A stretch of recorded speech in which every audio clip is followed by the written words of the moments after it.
ఈరోజు దేవుడు మనతో మాట్లాడే అంశం ఏంటంటే గొర్రెల కాపరి. హల్లెలూయా.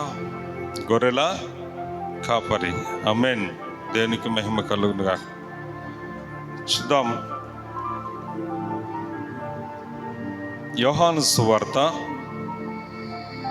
10వ అధ్యాయము 11 నుంచి చదువుకుందాం. నేను గొర్రెలకు మంచి కాపరిని. నేను గొర్రెలకు మంచి కాపరిని. మంచి కాపరి మంచి కాపరి గొర్రెల కొరకు గొర్రెల కొరకు తన ప్రాణమును పెట్టును. తన ప్రాణమును పెట్టును. జీతగాడు గొర్రెల కాపరి కాడు. కనుక గొర్రెలు తనవి కానందున తోడేలు వచ్చుట చూచి గొర్రెలను విడిచిపెట్టి పారిపోవును. తోడేలు ఆ గొర్రెలను పట్టి చెదరగొట్టును. యేసు ప్రభువారు తన కోసం తాను ఇస్తున్న సాక్ష్యం ఏంటంటే, నేను గొర్రెలకు మంచి కాపరి. ఆయన ఎవరు? గొర్రెలకు మంచి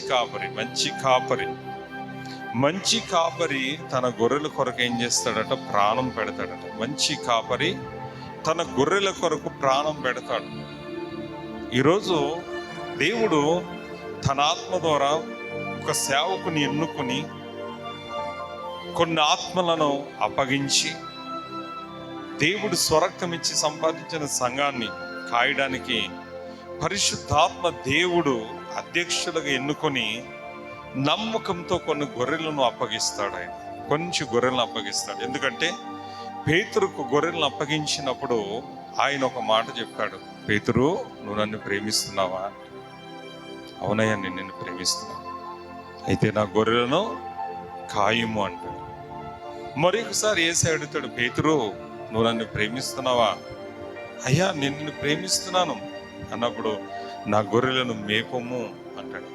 మరొకసారి అంటాడు, పేతురు, నన్ను ప్రేమిస్తున్నావా? అయ్యా, నేను ప్రేమిస్తాను, నీకే తెలియనయ్యా. నా గొర్రెలను కాయము, నా గొర్రెలను మేపము. ఆమేన్.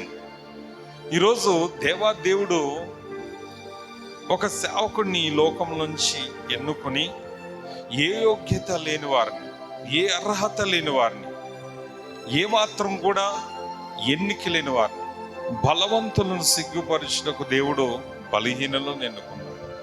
ఎన్నికైన వారిని సిగ్గుపరచుటకు దేవుడు ఎన్నికలైన వారిని ఎన్నుకున్నాడు. నీచులైన వారిని, తృణీకరింపబడిన వారిని ఎన్నుకొని ఈరోజు దేవుడు తన ఆత్మతో నిలబెట్టి వారిని తన సేవకులుగా నిలబెట్టి తన గొర్రెలను ఖాయమని, తన గొర్రెలు మేపమని తను ఎంతో నమ్మకంతో ఆ గొర్రెలను మనకు అప్పగిస్తాడు. హల్లెలూయా.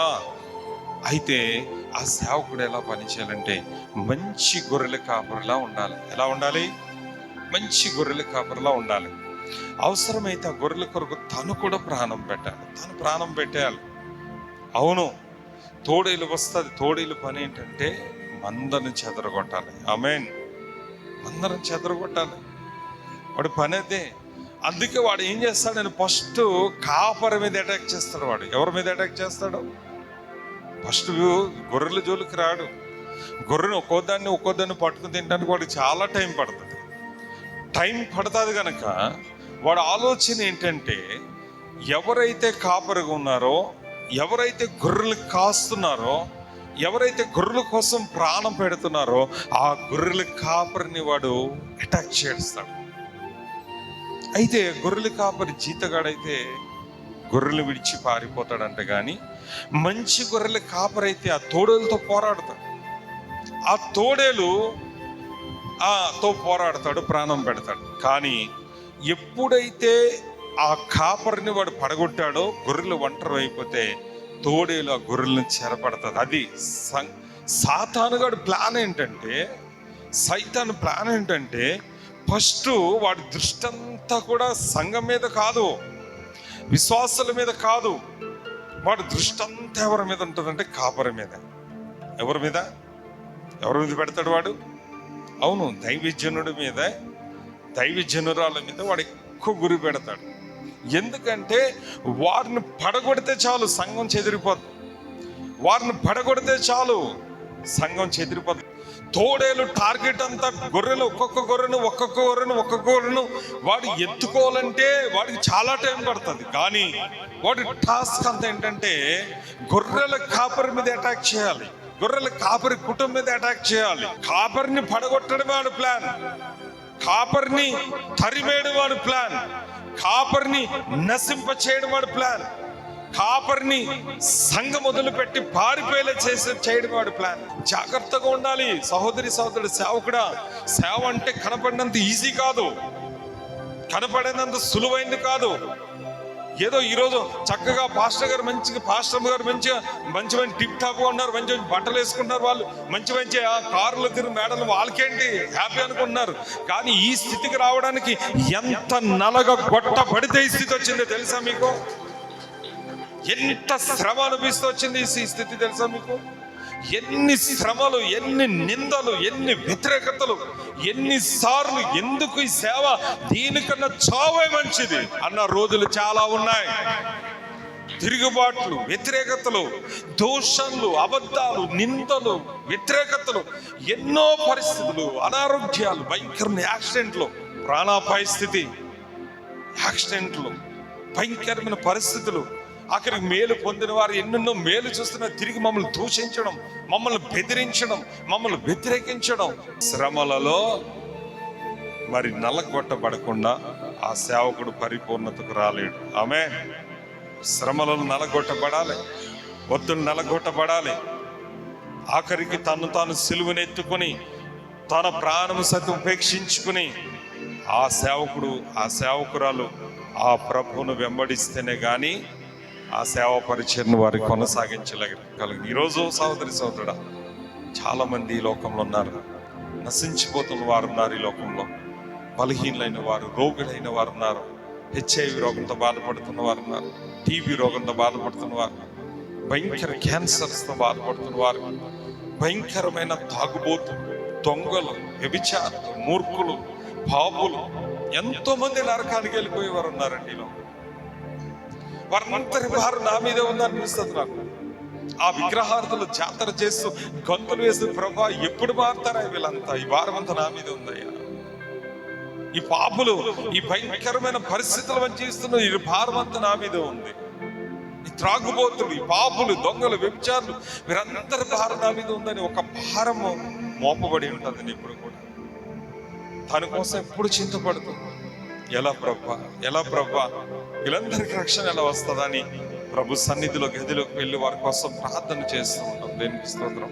యేసు ప్రభు వారి దగ్గరికి ఎంతమందో, చాలా మంది రోగులైన వారు, బాధలలో ఉన్నవారు, కష్టాలలో ఉన్నవారు, శ్రమలలో ఉన్నవారు, ఒత్తిళ్లలో ఉన్నవారు, పరిస్థితుల మధ్య ఉన్నవారు, ఆఖరికి లేవలేని పరిస్థితులు ఉన్నవారు, తమ పరిస్థితులు ఎవరైనా సహాయం చేస్తారా? మా బ్రతుకు ఇంతేనా? మా రోగం యొక్క స్వస్థత రాదా? మా పరిస్థితులు మారవా? మా బ్రతుకు మారదా?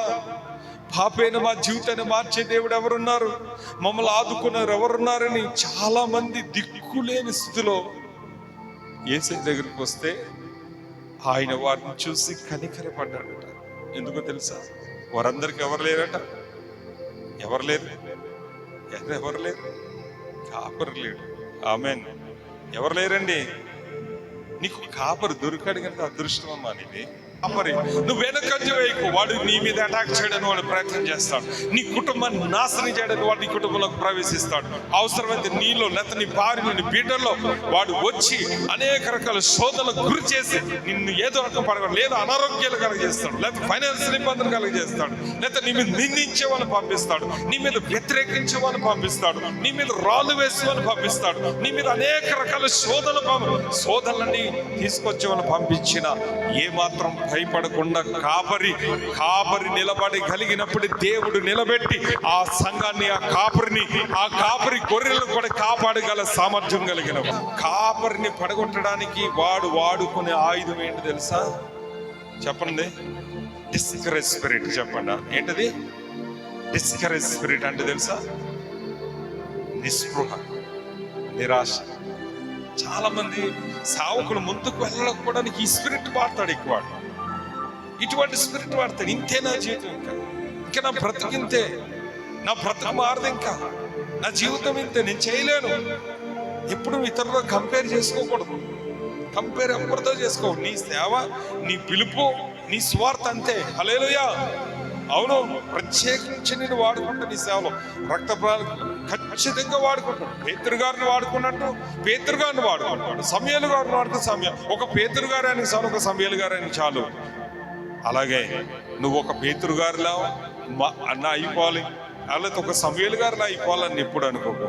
నీ దర్శనం, నీ యొక్క నడుపుదల, దేవుడు నిన్ను పిలిచిన ప్రణాళిక బట్టి నువ్వు ముందుకు కొనసాగితే దేవుడు నిన్ను నిలబెట్టుకో. డిస్కరేజ్ అవ్వకూడదు ఎప్పుడు. 500 మంది లేరు, 100 మంది లేరు, 50 మంది లేరు, అయ్యో ఒక్కరు లేరు, నాకు సంఘం లేదు, స్వార్థ లేదని నిస్పృహుడు కాకు. వాడు నీ మీద అదే అటాక్ చేస్తున్నాడు, బాణాలు వేస్తున్నాడు, అగ్ని బాణాలు వేస్తున్నాడు. వాడు బాణములు వేసి ఏదో రకం నిన్ను డిస్కరేజ్ చేసి నిన్ను చెదరగొట్టి నీ సంఘాన్ని చెరబట్టి గొర్రెలను తినేయాలని వాడి ప్లాన్.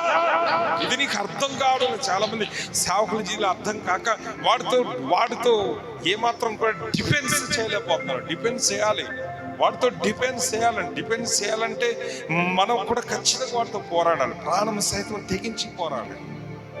దావీదు గొర్రెలు కాస్తున్నప్పుడు ఒక ఎలుగుబంటి సింహం వచ్చి తను కాస్తున్న గొర్రెలు ఎత్తుకుపోతుంది. పోతే పని అనవసరం, నేను ఇల్లు అనుకున్నది అన్ని తినేస్తుంది అని మౌనం కూర్చున్నాడా? కూర్చోలేదు. మందలో నుంచి తన గొర్రెలు ఎత్తుకుపోతున్న ఆ సింహముతోటి, ఆ ఎలుగుబంటితోటి దావీదు పోరాడాడు. ఆమేన్. పోరాడాడు. ఎంతగా పోరాడంటే ప్రాణాన్ని సైతం తెగించి మరి పోరాడాడు. అలా పోరాడి ఆ ఎలుగుబంటిని, ఆ గొర్రెను విడిపించి అది ఊరుకోలేదంట, దావీదు మీదకి వచ్చిందంట మింగడానికి. ఏం చేసిందంట అది? దావీదు. అవును, నీ గొర్రెలు ఈరోజు శ్రమలో ఉన్నాయి, బాధల్లో ఉన్నాయి, విసిగి చెదురున్నారని వారి కోసం భారం కలిగి వారి కోసం ప్రార్థన చేస్తుంటే, వారి సాతాను బంధకాలు తెంపి, వారి తాగుబోతు బంధకాలు తెంపి, వారి చేతబడి బంధకాలు తెంపి, వారి శ్రమలన్నీ తొలగిపోవాలని నువ్వు ప్రార్థించి నువ్వు పోరాడుతుంటే వాడే ఊరుకోడాడు. నేను చెరపట్టిన విడిపిస్తావా? నేను మింగేయాలనుకున్న వాళ్ళని నువ్వు విడిపిస్తావా? రా, అయితే నేను నీ కుటుంబంలోకి వస్తాడు. వెంటనే అటాక్ చేస్తాడు. అవసరమైతే నీ భార్యలో దూరిపోతాడు, వచ్చి నీ బిడ్డల్లో దూరిపోతాడు, నీ బిడ్డల్ని మాట వినకుండా చేస్తాడు, నీ భార్యని శోధించేలా చేస్తాడు. లేకపోతే నిన్ను నీలోనే అటాక్ అయ్యి నీలోనే ఇచ్చేసి నీలో నిస్పృహకాలు చేసి నిన్ను పడగొట్టేస్తాడు. వేస్ట్, అయిపోయింది నీ జీవితం. అనవసరం, నువ్వు చేయకు, మానే, వెళ్ళిపో, నువ్వు ఇలా ఉంటే వేస్ట్, చేయకో, మానే. వాడు అనేక రీతిలుగా నిన్ను శోధించడానికి ప్రయత్నం చేస్తుంటాడు. కానీ అదే సమయంలో సోదరుడా, నిన్ను బలపరిచే ఆత్మీయ నాయకుడు ఉండాలి. ఆమేన్. ఉండాలి. ఈ మట్టుకు చాలు ప్రభా. ఏలియా అంటాడు, అప్పుడు వరకు ప్రార్థన చేసి బయలు ప్రవక్త మీద ధైర్యంగా నిలబడి ఆకాశం నుంచి అగ్ని కురిపించాడు. బయలు దేవుడా, యెహోవా దేవుడా? బయలు నిజమైన దేవుడా, యెహోవా నిజమైన దేవుడు అని ఛాలెంజ్ కాసి 450 మంది బయలు పూజారుల మధ్య ప్రార్థన చేసి ఆకాశం నుంచి అగ్ని కురిపించగలిగాడు ఏలియా. హల్లెలూయా. అంత ఆత్మపురుడైన దైవజనుడు ఒక పనికి మాలింది ఎవరో యెజబెల్ రాణి కొన్ని బెదిరింపులు ఇచ్చింది. రేపు ఈ సమయానికి నిన్ను కూడా చంపేస్తాను, బైబిల్ ప్రవక్తను చంపాక నిన్ను కూడా చంపేస్తానని ఒక బెదిరింపు కాలు ఇచ్చిందంటే, ఆ బెదిరింపు కాలు భయపడిపోయి ఇక ఆయన ఒక దినమంతా ప్రయాణం అరణ్యంలోకి వెళ్ళిపోయి బదరి వృక్షం కింద కూర్చుని అక్కడ దుఃఖాక్రాంతుడే, మరణాపేక్ష కలిగిన వాడే ఏమంటున్నాడట? ప్రభా, ఈ మట్టుకు చాలు. ఏమంటున్నాడట? ఈ మట్టుకు ఇంకా చాలయ్యా, సరిపోయింది నా సేవ జీవితం, ఇక నేను చేయలేను, ఇదిగో నన్ను నీ యొద్దకు తీసుకో అని ప్రార్థన చేయడం మొదలు పెట్టాడట. అలా ప్రార్థించి అలిసిపోయి అక్కడ పడుకుంటే దేవుడు దూతను పంపించి బలపరిచాడు. ఆమేన్. దూతను పంపించి బలపరిచి, మరి అక్కడ ఎలియా నీకు శక్తికి మించిన ప్రయాణం ఉంది, నువ్వు బయలుదేరంటే దూత ఇచ్చిన బోధనం బట్టి 40 దినములు ఆయన ప్రార్థన చేశాడు. ప్రయాణం చేసి ఆయన ఎక్కడికి వెళ్ళాడు? హోరేబు కొండకు చేరాడు. ఆ హోరేబు కొండలో దేవుడు మాట్లాడతాడు, ఎలి ఇక్కడ ఏం చేస్తున్నావు అంటే, ఏం చేయండి ప్రభు, ఏం చేయాలి? ఆ యెజబెల్ రాని ఆహాబు మంచోడా? దేవుని ప్రవక్తలందరినీ చంపేశారు, వాళ్ళందరినీ చంపేశారు. విగ్రహాలు ప్రతిష్ఠించి బయలు ప్రతిష్ఠించున్నప్పుడు నేనొక్కడే రోషం కలిగిన వాడినై, నేనొక్కడే రోషం కలిగి నిలబడి ఉన్నాను. కానీ ఇప్పుడు వారు నా ప్రాణం తీర్చున్నారు కనుక నేను వచ్చేసాను. దేవుడు అంటున్నాడు, నా బలమేమన్నా తక్కువైందా? హల్లెలూయా. నా బలమేమన్నా తక్కువైందా? ఎందుకు భయపడతావు? వెళ్ళు, నీకు సహాయం ఇస్తా. ముగ్గురిని ఏర్పాటు చేసిన, అందులో ఎలీషా, యాహూ, ఒక వ్యక్తిని దేవుడు ఏర్పాటు చేసి భయపడకు, నీకు తోడుగా ఉంటారని వెళ్ళి ఏలియాను ధైర్యంగా నిలబెట్టాడు. దేవునికి మహిమ కలుగునుగా. అదే ఏలియా మళ్ళా ఆహాబు తప్పు చేస్తే ధైర్యంగా వెళ్ళి, ఓ ఆహాబు, ఇదిగో నాబోతుని ఒక అమాయకుణ్ణి ద్రాక్ష తోటను ఆక్రమించుకున్నావు కనుక ఇదిగో నీ రక్తము నీ మాంసం కుక్కలు తినివేస్తాయి, అలాగే నీ భార్య రక్తం నీ మాంసం కూడా కుక్కలు తినివేస్తాయని భయపడి పారిపోయిన ఏలియా మళ్ళీ తిరిగి వెళ్ళి వాళ్ళ దగ్గర ధైర్యంగా నిలబడి చెప్పగలిగాడు. హల్లెలూయా. ఎందుకంటే సహోదరు, నిజమే, మనలో సేవలో వచ్చే కష్టాల బట్టి, సేవలో వచ్చే శ్రమల బట్టి, సేవలో వచ్చే ఇరుకులు బట్టి, ఇబ్బందులు బట్టి మనం కృంగిపోతాం. ఎందుకంటే వాడి ప్లాన్ ఏంటంటే గొర్రెల కాపరిని కొట్టాలి. వాడు ఏం చేస్తాడంటే ఫస్ట్ విశ్వాసుల కన్నా సేవకుల జీవితాల్లో భయంకరమైన శ్రమలను, శోధనలను, వ్యాధులను, వ్యతిరేకతలను, సమస్యలను వాడు తీసుకొస్తాడు. ఆ ధైర్యపడకుండా దేవుడు తన మీద నమ్మకం పెట్టుకుని ఇచ్చాడంటే, ఈ సంఘం ఎవరిదండి? యేసయ్యది, నీది కాదు. ఈ సంఘం అంటే ఎవరిదే? యేసయ్యది. యేసయ్య రక్తముతో కొన్నాడు వీళ్ళందరినీ. గట్టిగా చప్పలు కొట్టాడు. ఎలా కొన్నాడు ఈ సంఘాన్ని ఆయన? ఎట్లా కొన్నాడు ఆయన? రక్తంతో కొన్నాడు ప్రతి ఆత్మను. వాళ్ళెవరు? నువ్వు నేను కార్చిన రక్తంతో కొన్నది సేవకురాలు. యేసయ్య సొంత రక్తముతో కొన్నాడు. ఆ రక్తంతో ఆత్మను కొని ఏం చేశాడు ఆయన? దేవుడు స్వరక్తమిచ్చి సంపాదించిన సంఘమును కాయుటకు, ఇక్కడ చాలా వివరంగా రాస్తాను చూడండి, కాయుటకు పరిశుద్ధాత్మ దేని యందు మిమ్మల్ని అధ్యక్షులుగా ఉంచింది. ఆమేన్. అర్థమైందా? ఈ సంఘాన్ని స్వరక్తం ఇచ్చి కొన్నాడు. ఆయన రక్తంతో కొనుక్కున్నాడు ఈ సంఘాన్ని, సంపాదించుకున్నాడు ఈ సంఘాన్ని. పాస్టర్ గారు కార్చిన రక్తం ద్వారా మీరు అందరూ వచ్చారా? యేసే రక్తం ద్వారా వచ్చారా? మీ జీవితంలో కార్యాలు, అద్భుతాలు జరిగినాయి అంటే యేసు రక్తం ద్వారానా, పాస్టర్ గారి రక్తం ద్వారానా? అవునా? అంటే మీరందరూ ఎవరి ద్వారా కొనబడ్డారు? యేసు రక్తం ద్వారా మీరందరూ కొనబడ్డారు. కొన్ని ఆయన ఏం చేశాడంటే మాకు అధ్యక్షులుగా మమ్మల్ని ఎన్నుకున్నాడు, అంటే లీడర్స్గా ఎన్నుకుని ఈ సంఘాన్ని కాయమని మాకు అప్పచెప్పాడు. కాయాలి, మేపాలి. కాయి మేపి కాయడానికి, మేపడానికి ఆ ధైర్యం సిద్ధంగా ఉన్నాడు. అప్పుడు కానీ ఆ సాతాను కూడా ఏం చేస్తాడు ఉంటాడంటే, వాడు ప్లాన్, టార్గెట్ ఏంటంటే ఈ సంఘాన్ని చెదరగొట్టాలి, ఏదో రకంగా ఈ సంఘాన్ని నాశనం చేయాలి. ఈరోజు లాస్ ఏంజల్స్ తగలబడిపోతుంది. ఎందుకో తెలుసా? దేవుని లక్ష్య పడతలేదంట కొంతమంది. దేవుడే లేరంటున్నారంట. అసలు లాస్ ఏంజల్స్ అంటే తెలుసా మీకు?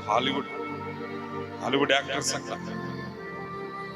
మెయిన్ హాలీవుడ్ నగరం, సినిమా ఇండస్ట్రీకి పెద్ద పెట్టిన పేరు వరల్డ్ వైడ్ మూవీస్. వాళ్ళందరి ఇళ్ళలో తగలబడిపోయినాయి. అమెరికా లాస్ ఏంజల్స్ పట్టణం అంతా ఒక సిటీ కాలిపోవడం ఏంటంటే బూడిదైపోయింది. నిజంగా అగ్ని దానవాలంగా ప్రవహించింది. సొదొమ గొమొర్రా ఎలా కాలిపోయింది అలా కాలిపోతుంది అని ఎవరో ప్రవచించారంట. ఎందుకో తెలుసా? అక్కడ బోర్డులు చర్చ్ ఫర్ సేల్. సేవకులు లేరు, సేవకులు ఖాళీ అయిపోయారు. చర్చికి ఎవడల్లో మనకు పూర్తిగా సుఖభోగాలు, భయంకరమైన పరిస్థితుల్లో మునిగిపోయారట. అమెరికా పని బాగా వ్యసనాలు, డ్రగ్స్, భయంకరమైన పాపం పెరిగిపోయింది. ఘోరంగా అక్కడ పరిస్థితులు తయారైతే ఈరోజు అక్కడ లాస్ ఏంజల్స్ మొత్తం కాలిపోతుంది. హల్లెలూయా. బూడిదైపోయింది మొత్తం. చూస్తూ ఉంటాను న్యూస్లో. హల్లెలూయా.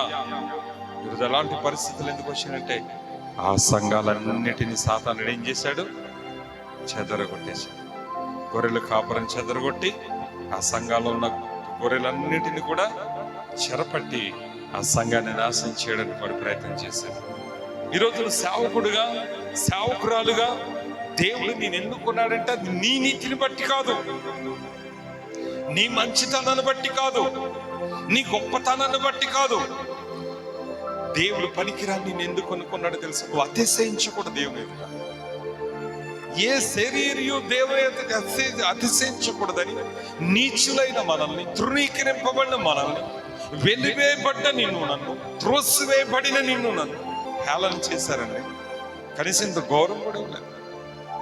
తెలుసా మీరు, పెళ్ళైన కొత్తలో నాకు పురుగుల సరైన నా దగ్గర డబ్బు లేదు, జాబ్ లేదు. వాళ్ళందరూ కూడా చాలా హేళనగా చూసేవారు, చాలా అవమానకరంగా చూసేవారు, చాలా ఒక పురుగులా చూసేవారు. అసలు నేను చెప్పాలంటే ఏడ్చు అన్నాడు నిజంగా, ఏడ్చు అన్న నిజంగా. వాళ్ళందరికీ మంచి జాబ్స్ ఉన్న, డబ్బు ఉంది, అదంతా వాళ్ళు సంపాదించుకున్నాను. ఆ పరిస్థితి చూసి చాలా బాధపడ్డాను. పాస్టర్ గారి దగ్గర కూడా అదే ఇచ్చింది. అప్పుడు ఆవిడ నన్ను ధైర్యపరిచాడు, బాధపడకండి, ఒకరోజు మనకి మంచి రోజులు వస్తాయి. దేవుడు మీరు పిలిచారు కదా, మీరు వెళ్ళిపోండి. నాకు ఎంత సపోర్ట్ ఇచ్చారు పాస్టర్ గారు. అప్పుడు చంటి బిడ్డ, పాప పుట్టి 6 నెల లేదు, నెల అంతే. వెళ్ళిపోండి మీరు, దేవుడు పిలిచి బాధపడకండి, దేవుడే చూసుకుంటాడు. నిజంగా నా మాట తీసుకుని పాపకు ముద్దు పెట్టి, ఆ పుట్టిన పాపను వదిలిపెట్టి బ్యాగ్ తేలిచ్చుకుని వెళ్ళిపోయాను. హల్లెలూయా అని దేవుని కోసం కుటుంబాన్ని విడిచిపెట్టుకుని మళ్ళీ దేవుడు హైదరాబాద్ తీసుకొచ్చి దేవుని నిమిత్తం ఏది వదులుకున్న ఆ కుటుంబాన్ని దేవుడు ఇచ్చాడు. మళ్ళీ భార్య పాపను తీసినప్పుడు చాలా దయనీయమైన స్థితిలో, ఆఖరికి మా పరిస్థితులు ఏం బాగాలేకపోయాయి. అలాగే పిల్లలు పెంచుకుంటూ రేషన్ బియ్యం, అప్పుడే రేషన్ కార్డు వచ్చింది ఇక్కడ రాజశేఖర రెడ్డి అందరికి రేషన్, మాకు కూడా వచ్చేసింది కొత్తగా వచ్చిన. అందులో దొడ్డు బియ్యం ఇచ్చేవారు. ఆ దొడ్డు బియ్యం తెచ్చుకుని ఆ దొడ్డు బియ్యం వండుకుని అస్సలు అంత ఘోరంగా ఉండేదో. ఇప్పుడు దొడ్డు బియ్యం మంచి ఇస్తున్నారు, అప్పుడు ఇంకా ఘోరంగా ఉండేది, ముద్దలాగా అది రకంగా ఉండేది. అది తెచ్చుకుని కూరగాయలు కూడా డబ్బులు లేక, పప్పులు కూరలు దేనికి డబ్బులు లేక, అలాగా దాదాపు 2 సంవత్సరాలు నలగొట్టబడ్డాను దేవుని సన్నిధిలో. నిజమే, ఆకలికి, లేకపోతే కష్టానికి, ఇరుకులకి, ఇబ్బందులకి, సమస్యలకి, పరిస్థితులకి ఏమాత్రం వెనుతీయక నిలబడి, నలగొట్టబడి, ఏమాత్రం వెనకంచి వేయక నిలబడిన ఈరోజు దేవాది దేవుడు అంటే ఈరోజు ఈ స్థితిని కలగజేశాడు. దేవునికి మహిమ. ఏ రాత్రికి రాత్రి వచ్చిన లాటరీ కాదండి ఇది, రాత్రికి రాత్రి వచ్చిన లాటరీ కాదు. 20 years ఆ పరిస్థితులను అనుభవించి కనీసం మాకు ఎవరు సహాయం చేసేవారు లేరు, కనీసం ఎవరు ఒకటి మా పిల్లలను చూసేవారు కూడా లేరు, కనీసం మా పిల్లలకి ఎత్తుకునే వాళ్ళు లేరు. అలాగే పాస్టర్ గారు, నేను ఆ పిల్లలు మోసుకుంటూ వాళ్ళు మేమే సాకుంటూ, ఆఖరికి చూసే వాళ్ళు లేక ఆ పాత బండోడు కొనుక్కున్న ఫ్యాషన్ బండి, దాని మీద ఎక్కించుకుని బ్యాండ్ లేనప్పుడు బస్సులకి ఎలాడుతూ వెళ్ళేవాళ్ళు, ఎవరికి పిల్లలు చూసుకోలేక. ఆఖరికి ఆ ఫ్యాషన్ బండి మీద ట్యాంక్ మీద ఒక పడుకోబెట్టి బాబుని మరి పాస్టర్ పట్టుకుని వెనకాల కూర్చుంటే కుసాయిగూడ, బిహెచ్ఎల్, ఎక్కడ లగ్డి కపూర్, దిల్షుక్ నగర్, సైదాబాద్ సిటీలోనండి అంతంత దూరాల ప్రయాణం చేసే వాళ్ళం. స్వార్థం ఎక్కడ స్వార్థం ఉంటే అక్కడికి వెళ్ళిపోయాం, ఎక్కడ ప్రార్థన ఉందంటే వెళ్ళిపోయి అర్ధరాత్రి అయిపోయింది, కుటుంబంతో వెళ్ళిపోయాం. లేదంటే ఇంక పాస్టర్ గారి పిల్లల్ని ఇంట్లో ఉంచి నేను ఒక్కడిని వెళ్ళిపోయాను. 7 వారాలు ఎక్కడికి వెళ్ళి 7 వారాలు స్వార్థ. ఒక్కోసారి సడన్గా వర్షం వచ్చి వర్షంలో తడుచుకుంటుంటే వాళ్ళు భయంకరం ఎండలో పిల్లలకి ముఖాలకు ముద్దులు కట్టేసి మేము కూడా కట్టుకొని ఆ బండి మీద ప్రయాణం చేస్తూ ఆ 7 వారాలు స్వార్థలు ముగించిన రోజులో 7 వారాలు అంటే 7 వారాలు అయిపోలేదు. 7 వారాల తర్వాత ఇంకా ప్రతి వారం వెళ్ళేవాళ్ళం ఇంటికి. అలా అప్పటికి ఇంకా మందిరం లేదు, మాకు మందిరం ఏర్పరచబడలేదు. స్వార్థనే. ఎక్కడ స్వార్థ ఉందంటే అక్కడ, ఎక్కడ ప్రేయర్ ఉందంటే అక్కడ, ఎక్కడ స్వార్థ ఉందంటే అక్కడ పరుగులు పెట్టాము. నిజంగా అటువంటి పరిస్థితుల్లో, అటువంటి శ్రమలలో, అటువంటి ఒత్తిళ్ళు, అటువంటి ఇబ్బందులని దేవుడు ఘనతనిచ్చి నిలబెట్టి మా ప్రయాస చూశాడు కనుక, అవును మంచి గొర్రెలు కాపరి తన గొర్రెల కొరకు ఏం పెడతాడు, అవును కాస్తాడు, మంచిగా మేపుతాడని అప్పుడు మాకు సంఘాన్ని అప్పగించాడు దేవుడు. 2 సంవత్సరాలు పరీక్షించాక హైదరాబాద్ వచ్చి 2005లో వచ్చాం. 2007 వరకు మేము ఎలా పని చేస్తామని దేవుడు మమ్మల్ని పరీక్షించాడు. అసలు చేయగలుగుతామా లేదా, ఈ పరిస్థితులు భరించలేక వెళ్ళిపోతామా, ఒకలేక ఈ పరిస్థితులు భరించలేక స్వార్థ వదిలేస్తామా, ఏంటి పరిస్థితి అని దేవుడు మమ్మల్ని పరిశోధించాడేమో దేవుడు ఆ 2 సంవత్సరాలు. కానీ మేము ఎక్కడ కాంప్రమైజ్ కాలేదండి దేవుని విషయంలో, పరుగులు పెట్టాం. దేవాది దేవుని యొక్క మహాకృప ఈరోజు సహోదరి సహోదరుడా నిలబెట్టడం ద్వారా దేవుడు అల్వాల ప్రాంతంలో 2007లో, మేము 2005లో వచ్చాము, 2007లో దేవుడు తన స్వరక్తం ఇచ్చి సంపాదించిన సంఘాన్ని దేవుడు మాకు అనుగ్రహించాడు. మమ్మల్ని అధ్యక్షులు నిలబెట్టాడు. అందుకే ఎప్పుడైతే సంఘం ఇచ్చి నిలబెట్టాడు దేవుడు మా ద్వారా అద్భుతాలు, సూచక్రియలు, మహత్కార్యాలు చేయడం మొదలుపెట్టాడు. దయ్యాల పట్టిన మీద ప్రార్థన చేస్తే వాళ్ళకి విడుదల, చేతబడి శక్తుల మీద చెప్తే వెంటనే విడుదల, క్యాన్సర్ రోగుల కోసం ప్రార్థన చేస్తే వారికి విడుదల, అప్పులు బంధకాలు వచ్చిన వాళ్ళకి విడుదల, త్రాగుబోతులు మారిపోయారు, వ్యభిచారులు, దొంగలు, మోసగాళ్ళు, పాపులు ఎంతో మందిని మొదటి దినాలు ఎలా వచ్చేసిందంటే 300-400 మంది అండి. అసలు మందిరం పట్టేది కాదు, సరిపోయేది కాదు. అందరం ప్లేస్ లేక బయట కూడా నిలబడేవారు, అక్కడ బయట కూడా కూర్చున్నారు, బయట ఒక బాక్స్ పెట్టాల్సి వచ్చింది. అలాంటి అద్భుతమైన పరిచయం దేవుడు ఇచ్చాడు. ఎక్కడి నుంచి అలా వచ్చారో తెలియదు. విలేజ్ నుంచి వచ్చేసేవారు, సిటీ మూల నుంచి వచ్చేసేవారు. కనీసం ఒక అప్పుల్లో టీవీ ఏం ఛానల్స్ ఇలాంటి పరిచయాలు ఏమీ లేవు, యూట్యూబ్లో ఏం లేవు. ఆ 2007, 2005, 2006 ప్రాంతంలో ఎక్కడి నుంచి వచ్చేవారు, ఎలా వచ్చారు, తండోపదండాలకు వచ్చారండి. వచ్చిన ప్రతి ఒక్కరికి సమయం కేటాయించి గంటల సమయం తీసుకుని వారికి ప్రార్థన చేసి వాళ్ళు ఓదార్చి వాళ్ళతో మాట్లాడి అవసరమైతే మాతో నుంచి వాళ్ళకి భోజనం పెట్టి ఇలా రాత్రి పగలు పడినందుకు దేవుడు అండి నిలబెట్టి ఈరోజు అంటే సంఘాన్ని పరిచయం నిలబెట్టి ఈరోజు స్థితిలో ఉంచి సేవకులైన మీకు ఆ పట్టుదల రావాలి. ఎందుకంటే తెలుసా, గొర్రెల కాపరిని కొడితే గొర్రెలు చెదిరిపోతాయి. వాడి ప్లాన్ అదే. వాడు ఏదో రకంగా గొర్రెల కాపరిని చెదరగొట్టేసి సంఘాన్ని చెరబట్టాలంతే. సంఘాన్ని నాశనం చేయాలి, సంఘాన్ని పడద్రోయాలి. సంఘం అంటే గొర్రెలన్నిటినీ తినేయాలి వాడి ప్లాన్. ఎందుకో తెలుసా, ఈ గొర్రెలన్నీ కాపాడడానికి ఒక కాపరి నిలబడి అడ్డుగా ఉన్నాడు. ఆ కాపరి పడిపోతే వీటన్నిటినీ మింగాల. వాడి ప్లాన్ అదే.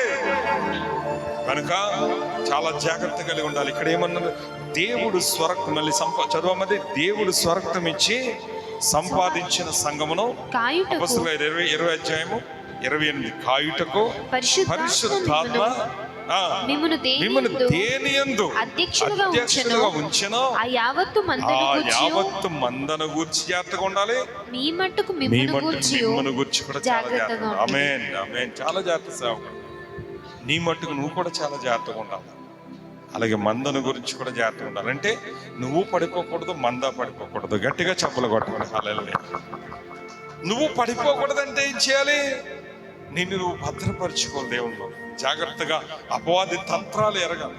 అపవాది గడి నేను ఏ విధంగా పడగొడుతున్నాడు సేవలో ఉపయోగపడకుండా, నీ సంఘాన్ని నాశనం చేయడానికి నిన్ను మాటల ద్వారా పడగొడుతున్నాడా, లేకపోతే వ్యతిరేకత ద్వారా పడగొడుతున్నాడా, లేకపోతే సాతానుగాడు నీలో గురుగులు విత్తి పడగొడుతున్నాడా? నువ్వు ఆలోచించి దాన్ని కనిపెట్టుకోవాలి. లేదా నిన్ను ఎవరి ద్వారా పడగొట్టడానికి చూస్తున్నాడు, అది కనిపెట్టుకుని నువ్వు చూసుకోకపోతే వాడు నిన్ను ఏదో రకం పడగొట్టేస్తాడు. పడగొట్టి నీ సంఘాన్ని నాశనం చేసి నీ కుటుంబాన్ని ముందు నాశనం చేస్తాడు, తర్వాత సంఘాన్ని నాశనం చేస్తాడు. నాశనం చేసేసి నిన్ను నరకానికి పంపిస్తాడు, నీ గొర్రెలను కూడా నరకానికి పంపిస్తాడు. వాడు వాడుకునేది ఆయుధం ఏంటో వంకర మాటలు అంతే. ఆ సేవకురాలు పడగొట్టాలంటే ఏం లేదు, వంకర మాటలు. ఆ సంఘాన్ని పడగొట్టాలంటే వాడు ఏం పంపిస్తాడట? ఆ తోడేల ద్వారా ఏం పంపిస్తాడు? ఆ తోడేల ద్వారా నీ ఇంట్లోకి వంకర మాటలు పంపిస్తాడు, నీ సంఘంలోకి వంకర మాటలు పంపిస్తాడు. చాలు ఒక్క మాట చాలు పడిపోవడం, పూర్తిగా డెడ్ అయిపోతావు. నీ ఆత్మీయత నాశనం చేసుకుంటావు, నీ సంఘాన్ని నాశనం చేసుకుంటావు, నీ కుటుంబాన్ని. అంతే, నువ్వు పడిపోవాలంటే నీ కుటుంబం నాశనం అవ్వాలి, నీ సంఘం నాశనం అవ్వాలి. దేవుడు ప్రణాళిక అంతా వ్యర్థమైపోయి నువ్వు నరకానికి వెళ్ళిపోవాలి, నీ గొర్రెలు కూడా నరకానికి వెళ్ళిపోవాలి. ఆ రీతిగా సాతానుగాడు ప్లాన్ చేసి కొంతమంది తోడేలను ప్రయోగిస్తూ ఉంటాడు. సేవకుడైన మీ జీవితంలో, సేవకురాలుగా మీ జీవితంలో, విశ్వాసుకున్న నీ జీవితంలో ఏదో రకంగా వాడు ఆలోచించేది ఏంటంటే గొర్రెల కాపురను కొట్టుదును, గొర్రెలు చెదిరిపోవాలంతే. మీ మట్టుకు మీరు మందను బట్టి కూడా జాగ్రత్తగా ఉండాలి. ఆమేన్. పౌలు గారు ఏం చెప్పారు? కాపరి తన కుటుంబం బట్టి జాగ్రత్తగా ఉండాలి. తర్వాత రెండోది తన గొర్రెల బట్టి కూడా చాలా జాగ్రత్తగా ఉండాలి. ఆమేన్. ఇది మంచి కాపరి యొక్క లక్షణం ఇది. హల్లెలూయా, హల్లెలూయా, హల్లెలూయా. ఎప్పుడైతే ఆ సేవకుడు అలా వర్క్ చేస్తాడో, ఎప్పుడైతే సేవకుడు అలా వర్క్ చేస్తుందో ఆ సంఘ క్షేమాభివృద్ధి కలుగుతుందండి. ఆమేన్. తన కోసం ఆలోచించు, తను ఏం తినాలి, తను ఏం త్రాగాలి, తన భవిష్యత్తు ఏంటి, తన ఇల్లు ఏంటి, తన అప్పులేంటి మర్చిపోవాలంతే. తన వెల్ఫేర్ అంతా దేవుడు చూసుకుంటాడని, తన వెల్ఫేర్ అంతా దేవుడు చూసుకుంటాడు. యావత్తు మందను గురించి సేవకుడు చాలా జాగ్రత్త ఉంది. ఎందుకంటే తోడేళ్ళు గాడు, ఆ సాతాను గాడు ఊరుకోవడానికి. సాతాను పని ఏంటంటే గొర్రెలు కాపును పడగొట్టడం. బంధకాలు ఉంటాయి, శ్రమలు ఉంటాయి, ఒత్తులు ఉంటాయి. అయినా దేవుడు అప్పగించిన పరిచర్యను తుదముట్టించాలని, దాన్ని పూర్తి చేయాలని ప్రాణము సైతం ఉపేక్షించుకుని ఆ పౌలు నిలబడ్డాడు. ఆమేన్. నీ మట్టుకు నువ్వు జాగ్రత్తగా ఉండాలి, నీ మందను బట్టి కూడా జాగ్రత్తగా ఉండాలి. రాత్రి పగళ్ళు ఆ మంద కోసము కన్నీరు విడిచి ప్రార్థించాలి. ప్రతి మనిషికి మానక బుద్ధి చెప్పాలి. సహోదరి సహోదరుడా, నిన్ను నన్ను ఎన్నుకున్న దేవుడు ఈరోజు నీ మీద నా మీద ఒక నమ్మకంతో ఎన్నికలేని మనల్ని ఆయన శిలువలో కార్చిన రక్తము ద్వారా ఒక్కొక్క ఆత్మను కొనుక్కున్నాడు. అది నీ రక్తం కాదు, అది నీ ప్రయాస కాదు, నీవు నేను పడ్డ ప్రయాస వల్ల కాదు. ఆయన సొంత రక్తంతో ఒక్కొక్క ఆత్మను కొనుక్కుని నీకు అప్పగించాడు గనక నీవు ఆ మందను కాస్తూ ఆ మంద విషయంలో చాలా జాగ్రత్త కలిగి ఉంటే ఖచ్చితంగా దేవుడు నిన్ను, నీ సంఘాన్ని దీవిస్తాడు. ఎందుకో తెలుసా? నమ్మకమైన వానికి ఏం కలుగుతాయి? దీవెనలు మెండుగా కలుగుతాయి. నమ్మకంగా ఉండాలి దేవుని సేవ విషయం, నమ్మకముగా ఉండాలి. ఆ నమ్మకం ఉన్న వారికి అనేకమైన దేవుని సంఘ క్షేమాభివృద్ధి కలుగుతుంది. ఆత్మల భారం ప్రభా ఏ పాటి వాడినని, ఎంతటి వాడినయ్యా, నా మీద ఒక నమ్మకాన్ని పెట్టుకున్నావయ్యా. ఈరోజు నీ రక్తంతో కొన్న ఆత్మలకు అప్పగించావయ్యా. ఆత్మలను మేము భారం కలిగి మందను కాయడానికి, ఆ మందను మేపడానికి, ఆ యావత్తు మందను గురించి మిమ్మల్ని గురించి మీరు జాగ్రత్తగా ఉండాలని, తోడేళ్ళు రాబోతుందని, ఆ తోడేళ్ళను గొర్రెల కాపరిని కొడితే గొర్రెలని చెరపట్టాలని ఆ తోడేలు ప్రయత్నం చేస్తాను. ఎప్పుడైతే అలా బలముగా అలాగా ధైర్యంగా ఆ సేవకుడు ఉంటాడో ఆ సంఘానికి ఏమి కాదు. హల్లెలూయా, హల్లెలూయా. అది వధువు సంఘం సిద్ధపరుస్తాడు. క్రీస్తు రాకడలో ఎత్తబడే గుంపులో ఆ సంఘాన్ని క్రీస్తుగా అప్పచెప్పేస్తాడు. ఆ సంఘం అంతా ఎత్తబడుతుంది. ఫలా నమ్మకమైన మంచి దాసి, నువ్వు అనేకమైన వాటి మీద నియమిస్తున్నాను. దేవుడు ఒక మంచి కిరీటాన్ని చెప్తాడు. అందుకే పౌలు అంటాడు, మంచి పోరాటం పోరాడి తిని నా పరుగు కడముట్టించి తిని, ఇక నుంచి నాకు నీతి కిరీటం ఉండాలి. ఈరోజు చాలా జాగ్రత్తగా ఉండాలి, చాలా జాగ్రత్త. గొర్రెల కాపరి చాలా జాగ్రత్తగా తన గురించి, తన మందన గురించి జాగ్రత్త. ఎందుకంటే పరిశుద్ధాత్మ ద్వారా దేవుడు స్వరక్తనిచ్చి సంపాదించిన సంఘాన్ని అధ్యక్షునిగా దేవుడు ఉంచాడు కనుక జాగ్రత్తగా. దేవుడి వాక్యం దీవించును గాక.